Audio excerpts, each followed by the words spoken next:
ఇందాకే చెప్పాను కదా మీకు ఎన్ని సార్లు చెప్పాలి, ఒక్కసారి చెప్తే అర్థం కాదా? ఈసారి కప్పు నమ్దే ఆర్సీబీ. మీరు ఎక్కడండి? హైదరాబాద్ లో. హైదరాబాద్ లో ఉండి బెంగళూరు మేము సపోర్ట్ చేస్తారు మీరు? మేము అలాగే సపోర్ట్ చేస్తాము. నిజంగా చెప్తున్నా ఫ్రెండ్స్, ఇగో కొంచెం ఆగు. ఏంటి మీరు ఆర్సీబీ అంటే నాకు మండింది ఇక్కడ. ఏంది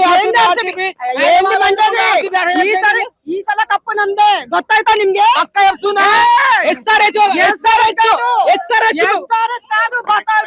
ఈ రోజు అని అమ్ముకుంటారు. కొత్తలు కాదు మేడం, మీరు ఉండే హైదరాబాద్ బెంగళూరా?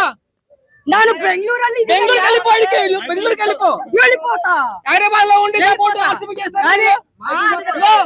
ఈ రోజు ఖచ్చితంగా చెప్తున్నా, బెంగళూరు కాదు గెలిచేది, ఆ ఎస్ఆర్హెచ్ గెలుస్తుంది. ఎస్ఆర్హెచ్ ఒకవేళ ఈ రోజు ఉప్పల్ స్టేడియం లో ఎస్ఆర్హెచ్ గెలవలేదు అనుకో, నేను గుండు ఈ రోజు ఒక్క రాసి పెట్టుకోండి, వినాల చోటుకి రాస్తాడు చంద. ఈ రోజు మా అభిషేక్ కొడతాడు 100. కాటరమ్మ కొడుకులు హైదరాబాద్ అంటే ఆర్సీబీ అంటారు. మొన్న ఆర్సీబీ కప్పు కొట్టింది, అట్లా మళ్ళీ ఆర్సీబీ కప్పు కావాలా? ఈసారి కూడా కప్పు నమ్దేనయ్యా. ఓ అమ్మా పెద్ద మనిషి, ఏమ్మా చిన్న చెప్పు. ఈసారి కప్పు ఎస్ఆర్హెచ్ కొడుతుంది. ఆర్సీబీ 300 ఈ రోజు రాసి పెట్టుకోండి. ఈ రోజు మ్యాచ్ జరుగుతుంది. ఈ రోజు మ్యాచ్ లో ఎస్ఆర్హెచ్ ఖచ్చితంగా విన్ అవుతుంది. 250 ఖచ్చితంగా కొడతారు. కాటరమ్మ కొడుకులు అంటే చూపిస్తాం మేము ఈ రోజు. విరాట్ కోహ్లీ నేను ఎస్ఆర్హెచ్ ఫ్యాన్, ఎస్ఆర్హెచ్ చెప్తా. నేను ఆర్సీబీ ఫ్యాన్. నేను ఉండేది హైదరాబాద్, నేను ఉండేది బెంగళూరు. బెంగళూరుకి వెళ్ళిపోండి ఫస్ట్. ఫ్లైట్ టికెట్ 9 గంటలకు ఇక్కడ మాట్లాడిపోదామని మాట్లాడిపోవాలి. ప్రతి ఒక్కరు చెప్తున్నాను, హైదరాబాద్ లో ఉన్న వాళ్ళందరూ చాలా వరకు ఆర్సీబీకి సపోర్ట్ చేస్తున్నారు. మీరు హైదరాబాద్ లో ఉండి హైదరాబాద్ సపోర్ట్ చేయండి, అంతేగాని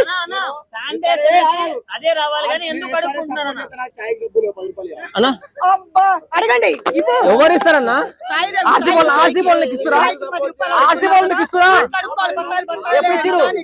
అన్న ఇగో ఇండియన్ పరంగా అయితే విరాట్ కోహ్లీ గారు ఫ్యాన్స్ అన్న. ఐపీఎల్ మ్యాచ్ పరంగా అయితే హైదరాబాద్ లో మేము ఉన్నాం, మాది హైదరాబాద్ సపోర్ట్ చేస్తున్నాం. హైదరాబాద్ అంటే హైదరాబాద్, మనం పని వెళ్ళినప్పుడు మా హైదరాబాద్ చెప్పుకోవాలన్నా. మనము ఏదో ఆర్సీ బెంగళూరు మా హైదరాబాద్ ఎప్పుడని చెప్పుకుంటా పోయి హైదరాబాద్ అన్నప్పుడు హైదరాబాద్ గురించి చెప్పుకోవాలి. మన హోమ్ టౌన్ ఉప్పల్ స్టేడియం లో హైదరాబాద్ గెలుస్తుంది. ఉప్పల్ స్టేడియం లో పత్తాయిలు వచ్చి అక్కడ ఉప్పు గుడలో పడతాయంట. ఆర్సీబీ వాళ్ళు కొడితే ఉప్పు గుడలో పడతాయి. విరాట్ కోహ్లీ బంతి కొడితే మాత్రం ఉప్పు గుడలో పడుతుంది. పోయి బంతి ఎవరు కొడితే? విరాట్ కోహ్లీ కొడతానా? ఆర్సీబీ. ఇగో విరాట్ కోహ్లీ ఫ్యాన్ అంటే ఒప్పుకుంటానండి, కానీ హైదరాబాద్ ని చీట్ చేసి మాట్లాడొద్దండి. ఈ విషయంలో నేను చాలా బాధపడుతుంది. ఆర్సీబీకి ఈసారి కప్పేముంది. ఈసారి టాప్ 2 కాదు, ఈసారి 2016 లో ఈసారి కప్పు కొట్టింది, 2020 లో మళ్ళీ కప్పు కొడుతుంది. కాసేపు ఇషాన్ కిషన్ జానల్ కాదు, ఈ రోజు సెంచరీ పక్క. ఈ రోజు దుమ్ము దులపడం తప్ప కాదు. ఉప్పల్ స్టేడియం లో మామూలుగా ఉండదు. పొగలు దుమ్ము దులుపుతారు.